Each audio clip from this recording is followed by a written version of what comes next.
Hey everyone.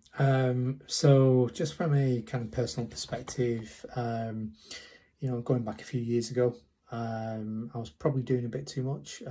So work projects, other things, life, and then all of a sudden it kind of just you know came on a collision course, and it just hit me. And I realized that I had actually burnt out.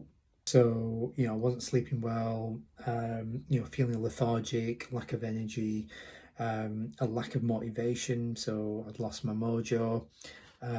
So it was something that I kind of witnessed and experienced personally.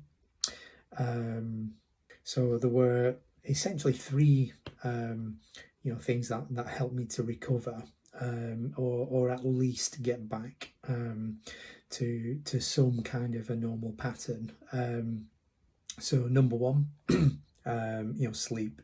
7 to 8 hours, non-negotiable. So if that means going to bed earlier, because you get up early, then do it. There shouldn't be any compromise, or you've got to kind of sacrifice on certain things. But I think that's essential.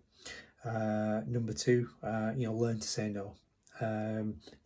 You've got to look after yourself. You've got to preserve your energy for yourself. So if that means kind of you're tired, and your social group saying let's go out, then you've got to learn to say no.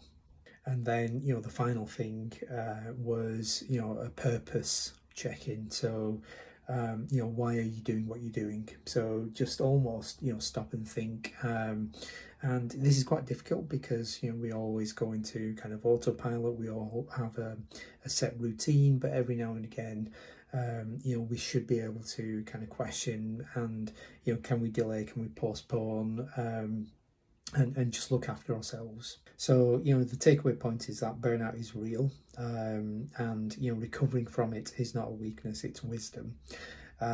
So if you're feeling exhausted, you're definitely not alone. And let's talk about it in the comments. Thank you.